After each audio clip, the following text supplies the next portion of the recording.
Jangan sampai saat ganti pemimpin, ganti visi, ganti orientasi, sehingga kita harus mulai semuanya dari awal lagi. Sudah SD, sudah SMP, sudah SMA, ganti pemimpin, ganti visi lagi, sehingga mulai lagi dari SD, SMP, SMA, universitas, ganti pemimpin, balik lagi, kita harus mulai dari SD lagi. Kapan kita S1, S2, S3, dan seterusnya. Saya selalu ingat kata-kata Pak Jokowi yang ini. Ini adalah versi singkatnya. Versi singkat karena ditayangkan sama TikTok. Jadi ini khusus untuk orang-orang yang nggak mau pikir panjang-panjang dengan alasan panjang-panjang. Intinya gini aja. Cari sendiri berita seperti apa Jokowi pasang badan buat negara ini. Urusan nikel, urusan Freeport, urusan batu bara, urusan minyak, segala macam. Jadi singkatnya adalah Jokowi pingin mencari pengganti yang sekuat dia. Gitu. Tadinya dia mikirnya Ganjar, tapi setelah Ganjar menyatakan diri bahwa terserah Bu Ketum untuk urusan menteri dah segala macam untuk urusan segala macam. Nah, jadi Jokowi mikir kalau sama Mega aja si Ganjar takut, gimana Ganjar bisa menghadapi Amerika? Gimana Ganjar bisa menghadapi Eropa?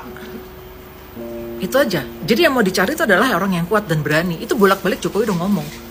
Gitu loh. Masa yang kayak gini gak nyantol sih di kepala? Gak perlu jadi jenius untuk bisa melihat pola gitu, bahwa influencer-influencernya Ganjar itu sepertinya dikomando.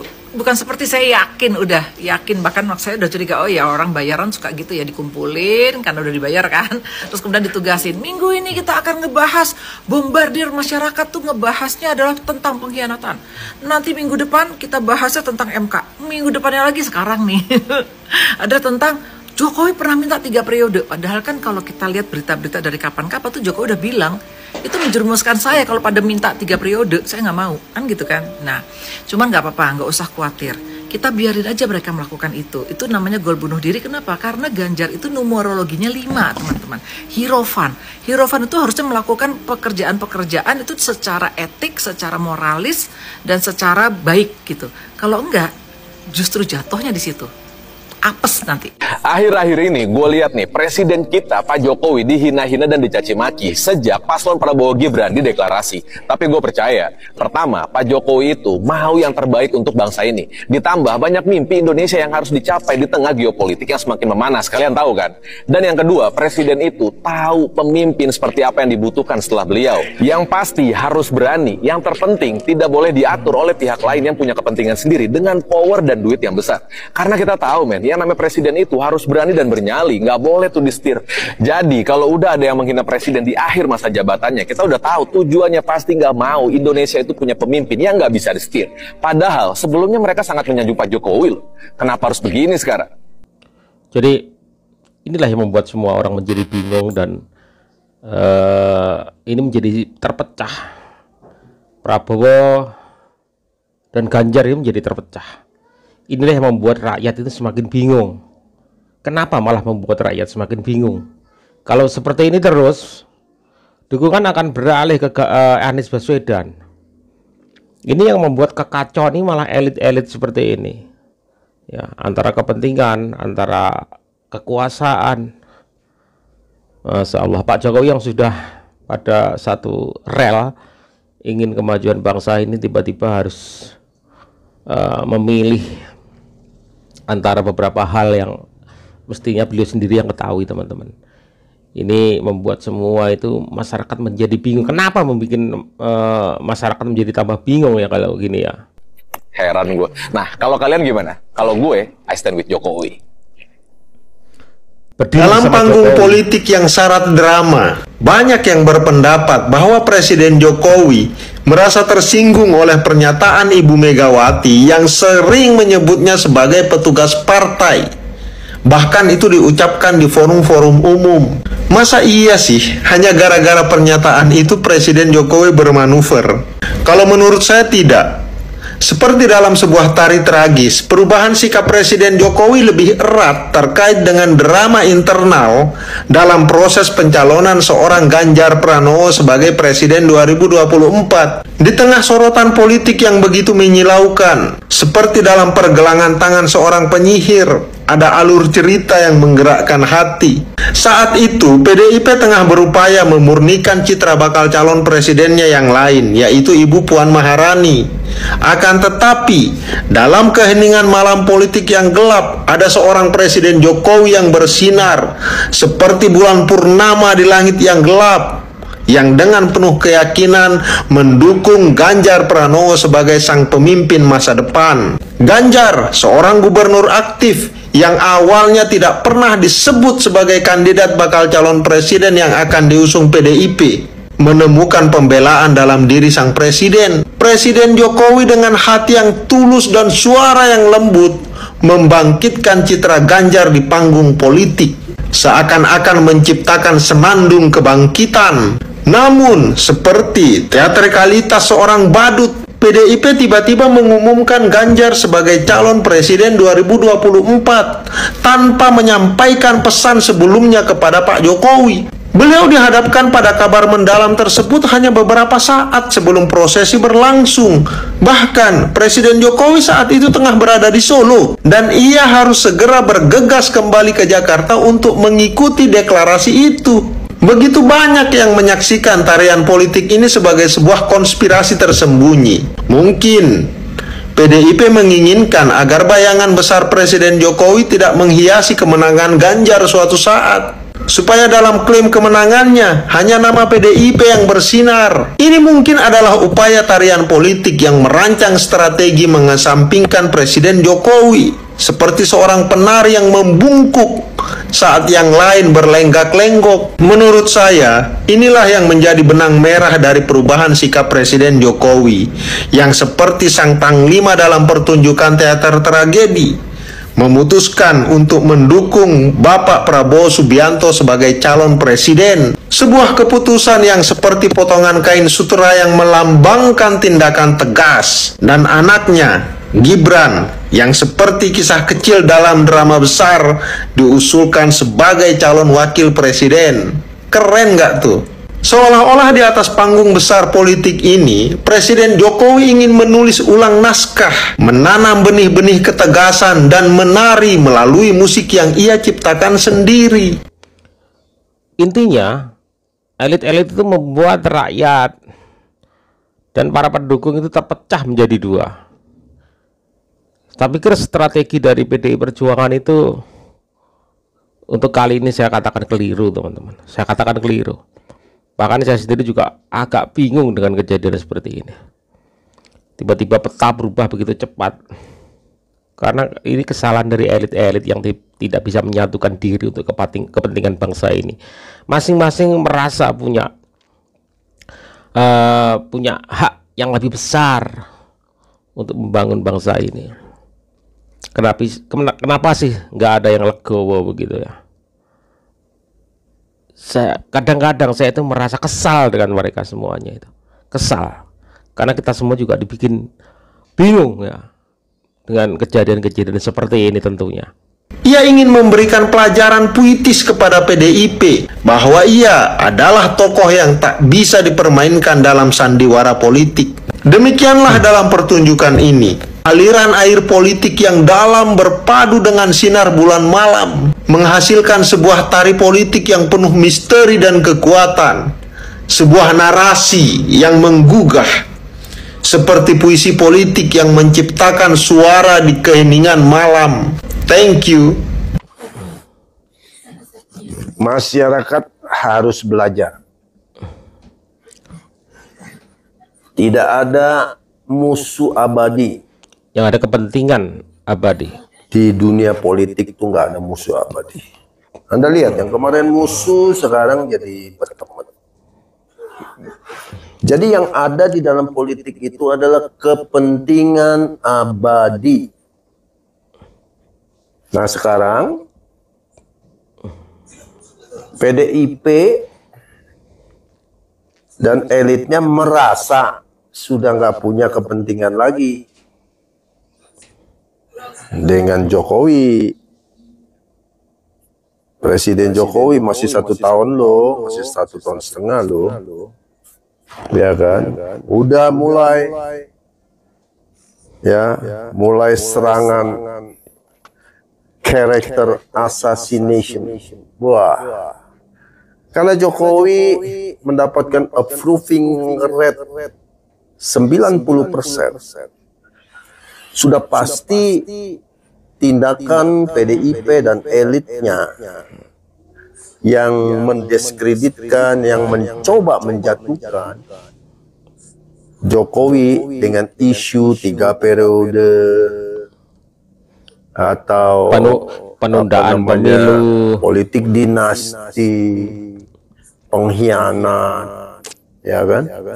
Itu akan membuat citra PDIP dan elit politik malah jadi makin negatif. Contohnya, kita lihat, ya, elit politik yang kemarin wah bangga itu, Jokowi tiba-tiba berubah pikiran. Diajak ngomong 5 menit saja sama Jokowi, bangganya bukan main. Wah, tapi hari ini elit-elit politik tersebut menjelek-jelekan, wah, membuat isu-isu negatif yang akhirnya saya melihat saya dulu simpatik loh. Iya loh. Benar. Sama elit-elit politik PDIP yang vokal-vokal tuh, yang rambutnya gondrong, yang penampilannya glamour, yang gak glamour sih, agak-agak nyentrik, agak-agak preman gitu. Aldian Napitipulu maksudnya. Serius, saya kan orang Bogor, saya sering lihat kan posternya di mana-mana, tapi setelah dia mulai ngomong nggak konsisten. Mungkin saya ini bisa menjadi representatif dari masyarakat banyak. Saya nggak simpatik lagi sama PDIP, jujur aja. Sekalipun saya pengen pilih Ganjar sebagai capres dan cawapresnya Mahfud, tapi karena kelakuan elit, kelakuan PDIP secara keseluruhan dengan suara, ya, orkestra yang sumbang, betul Om, menyanyikan lagu yang sama, ya kan, yang negatif terhadap Jokowi, saya nggak respect lagi, jujur saja. Dan untuk mengekspresikan, saya akan dukung Gibran. Sekalipun saya sebenarnya jujur aja, saya bukan pendukung Prabowo, tapi itulah Prabowo ketika sekarang dipasangkan dengan Gibran, capres Prabowo ini jadi lebih ganteng mukanya. Itulah perasaan yang saya rasakan seperti Ya, Om Bobo, aduh, aku jujur aja, dari dua kali Anda bertarung dengan Jokowi, jujur aja aku nggak suka dengan cara-caranya. Segala cara dipakai, tapi sekarang gara-gara Gibran, saya suka dengan Prabowo Gibran. Dan saya akan ajak semua untuk memilih Gibran, agar Gibran sukses. Ya kalau partai sih, saya masih PSI, gitu. Karena partai PSI itu belum tercemar dengan politik yang kotor dan ya ada juga kader PSI, kebetulan teman saya itu di Bogor, Pak Sugeng. Ya, jadi selamat Gibran, maju terus. Saya yakin sukses. Buat Pak Jokowi, saya yakin legacy Anda sudah teruskan kepada Gibran dan Kaisang. Ya, nggak perlu aktif di politik. Besok persis seperti perkataan Bapak Jokowi, Bapak kan bilang mau pulang ke Solo, pensiun. Sudah, pulang saja ke Solo. Biarlah di sana rumah Jokowi menjadi sumber inspirasi bagi semua masyarakat Indonesia. Dan punten kalau Bapak berkenan, saya juga ingin nanti setelah Bapak sudah tidak jadi presiden, saya ingin belajar filosofi yang Bapak pegang. Oke. Nama baik mencari jalannya sendiri. Ketika karakter dibangun dengan kerja. God bless you all the way. Dulu ketika saya memilih Pak Jokowi bukan karena partai juga, karena sosok. Hari ini mungkin saya cenderung ke Ganjar juga karena bukan partai, tapi mau sosok.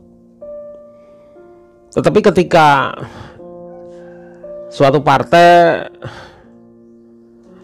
ada suatu hal, artinya dia menginginkan sesuatu, nggak perlu menjelekkan orang lain, nggak perlu menghembuskan politik dinasti, nggak perlu menghembuskan isu 3 periode, kan kacau. Ingat, jangan serang Pak Jokowi. Beliau telah memberikan jiwa dan raganya untuk kepentingan bangsa ini. Jangan dihujat, jangan dihina, maka akan kembali kepada orang yang menghina itu. Jangan teman-teman, jangan dukung Ganjar tanpa perlu menjatuhkan Pak Jokowi. Itu yang paling penting. Ya, jangan. Itu akan menghancurkan diri kita sendiri. Jangan. Terbukti banyak orang yang hari ini bingung oleh keadaan ini. Bingung. Ya. Saya juga merasa sedikit agak terombang-ambing, terus terang saja dengan hal ini. Ya. Kalau mau mendukung Ganjar Mahfud, silahkan, tetapi tanpa menghujat, menghinakan, merendahkan Pak Jokowi. Itu aja intinya. Jangan gunakan politik dinasti, kata-kata itu. Jangan gunakan isu 3 periode, ijazah palsu. Jangan teman-teman. Banyak kasusnya orang-orang yang setelah melakukan itu dapat mereka karmanya ya. Sekali lagi, jangan bikin rakyat pusing ya. Jangan bikin rakyat itu bingung dalam memilih. Saya kan hari ini kubu terpecah antara Ganjar dan Gibran, bukan Prabowo teman-teman, tapi Ganjar dengan Gibran. Kenapa harus dilakukan hal seperti ini? Karena akan ada orang ketiga, capres ketiga yang akan mengambil keuntungan dari itu semua. Saya pikir ada satu strategi dari sebuah partai hari ini yang saya katakan gagal, salah. Saya pikir mungkin saja saya juga bisa salah, mungkin saja saya bisa salah juga. Kita tunggu kedepannya kelanjutan seperti apa. Yang jelas hari ini semua orang bingung dengan keadaan ini. Oke, kita tunggu kedepannya seperti apa. Terima kasih. Assalamualaikum warahmatullahi wabarakatuh.